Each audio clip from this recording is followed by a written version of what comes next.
hosted by me, Bella McCullough, and today we have our first ever guest host in Alexandra Huerta. Yay! I like to put this sound from FNAF of these kids cheering. It's Really? Woo! God, That's I love FNAF. so we're gonna put that in because I'm an icon. They're an icon. Mm-hmm. So, are you ready? I'm ready. Today we're talking about Friday the 13th, the 1980 version, the best version. Mm-hmm. And we're talking about Alice Hardy as a final girl. Alright, you ready to get started? Ready. So let's talk about what a final girl is. A final girl is basically the female characters of a horror movie trope in which she is the last woman standing to confront the killer. And she is the one that lives to tell the story. I really like that definition. Do you like that definition? I do love it. Very slay, very mindful. And so we're qualified to talk about final girls in horror movies because we are horror movie fanatics. Mm-hmm. I've been watching horror movies since I was 10 and absolutely traumatized by the movie Annabelle. My first movie was Chucky, The Bride of Chucky. Jesus Christ. That's what you show a 9-year-old. Educate them early. Hashtag trauma. Don't do it. Don't Yay! So we're qualified. We're also both D1 yappers and very opinionated, gorgeous young ladies. Hi. And so, I think we should get started on our plot summary so we can get into it and talk about Alice.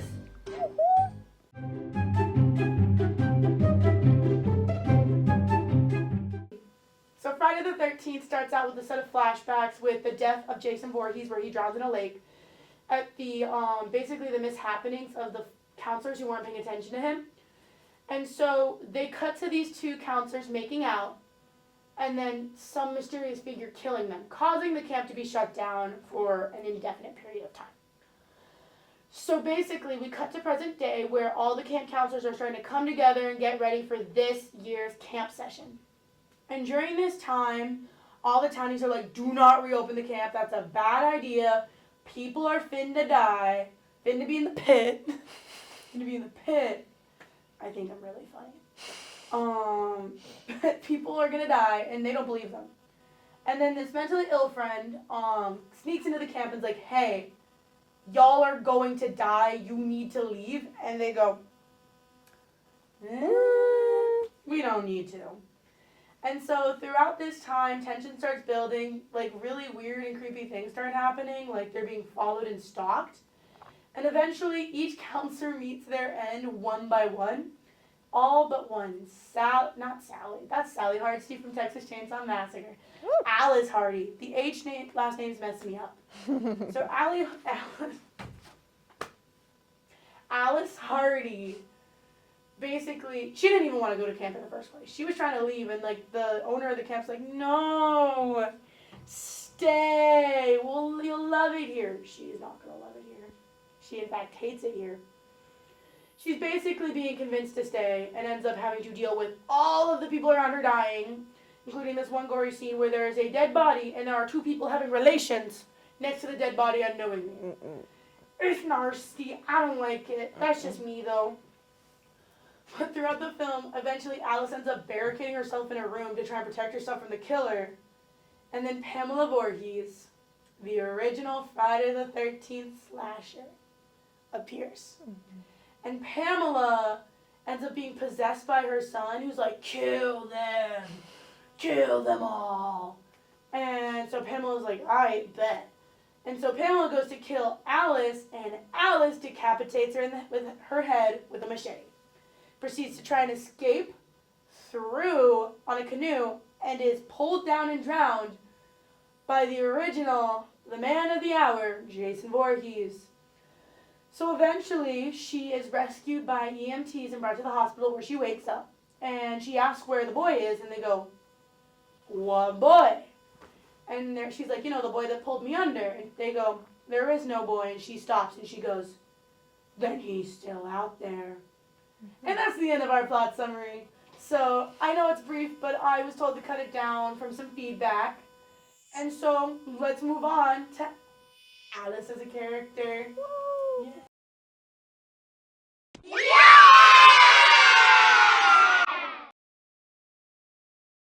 All right, Alexandra, what do you think about Alice Hardy?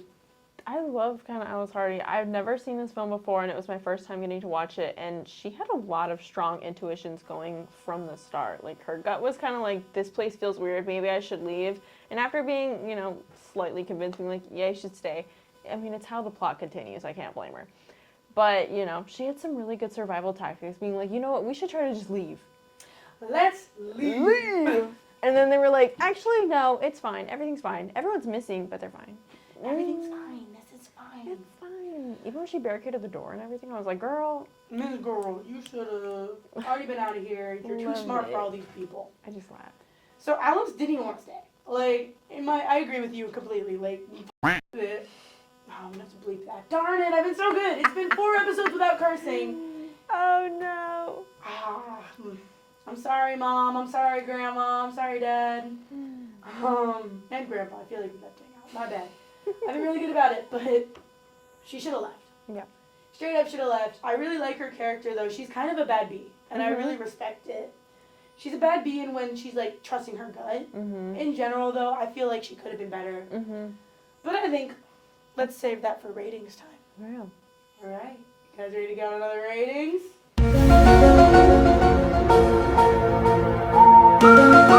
Alrighty, you guys know what time it is. It's time for Bella's 4-key scale. Patent pending. Alright. I've explained this to Alexandra and she's come up with her own numbers and I've come up with mine. But each single part of the scale, each key, is out of 10. And so we rate that part out of 10 and we come together and if she gets a 30 or out of 40 or higher, my girl is the final girl. And since we have a guest host today, we're going to compare our 2 scores and see where we fall. Are you ready? Competency. So why did she stay? Why did she believe Mrs. Voorhees? Like, the only redeeming part is she locked herself away. And so for competency, I personally gave her a 6 out of 10. What'd you give her? I gave her a 7 because I think she was pretty competent with survival skills of running away as much as possible, blocking the doors, but also it was really satisfying to be like, you didn't have to tell the character to be like, hit again. Do it again. She was good at being like, another one, and then slashed her head off. Another one, thank you. Another one, thank you. All right, skills. I gave her a 9 out of 10. She's handy. She knows how to fix things. She's, like, pretty dang good with some tools. And she also manages to decapitate someone. Yeah. Me, personally, wouldn't be able to. No, I definitely agree with that. I think 9 out of 10 because she was able to hold herself. And I think you have to have a lot of great skills to be a camp counselor in general and to work in the nature. So. Children's. All right, bad bitchery. I actually gave her a 5 out of 10. Yeah. I didn't really, like, she's a bad bitch in the general sense of the word, but she's not a bad bitch. Right. We've talked about, like, Sienna Shaw. We've talked about Sydney Prescott. And I see them more as, even Sally Hardesty, I see them more as bad bitches in comparison to Alice. She just doesn't compare. Yeah. She doesn't have that really, like, that vibrancy and, like, that boldness, whereas she just kind of seems more like a chill, kind of more sweet-so character until you're like, okay, she's in her fight-or-flight mode, but she's not very, like, bold or confident or, like, kind of a standout. So you agree on a 5? I agree on a 5. And do we personally think she's the final girl? I gave her a 10 out of 10. She's the original definition of a final girl. Absolutely. And she survived. She made it out. She did everything right. She did as much as she can. And she fought hard. So. She really did. 10 out of 10. So, I don't think our scores were too different this time. But let's get the final score. Drum roll, please. She comes out to with an average of between a 31 and a 30. She gets a 30.5, which means our girl is the final girl. Professor Halliday hates when I do that, and I think it's funny. Anyways, shout out to Professor Halliday. He's a G. So, Alice is the final girl. And I feel pretty proud of that. I feel pretty secure in that rating. Indeed. Because she's one of the original final girls. When you look up final girl on Wikipedia or like Google, she pops up. Her and like Sally Hardesty, some of the OGs. She is a final girl. And so what do you think in general of the film? I thought it was really interesting. I had never seen it before or ever really looked into the Friday the 13th lore. And so when I didn't see the iconic like ski mask or like the Jason, I was a little surprised. But I think Alice really carried a lot. And Pamela was a good killer. She was manipulative. Right? Like, for like 60-year-old woman, I was like, damn. I too would have ran out into her and be like, help me, and be like, oh, Please. never mind. That's weird. But yeah, overall, thank you so much for being I'm so here. happy to be here. This was so much fun. So next week, if you guys couldn't tell, I already love the Terrifier franchise, but we are going to be talking about, drumroll please, Terrifier 3. It was released about 2 weeks ago, and I'm going to go with my good friend Jake, providing he can actually be on here. Otherwise, it'll be Jake and I going to watch it, and then I come and talk about it by myself. Talking about Terrifier 3 next week. So let me know what you guys think down in the comments. Thank you so much to my production crew behind this, Hailey, Cam, Alex, and then my beautiful, wonderful guest, Alexandra Huerta. You can check her out on LinkedIn. Find her on LinkedIn. She's really cool. Help her build her connections. She's an amazing director. Oh my god, thank you. Absolute baller. But thank you guys so much for watching. Stay spooky. Make good choices. Happy Halloween. Bye.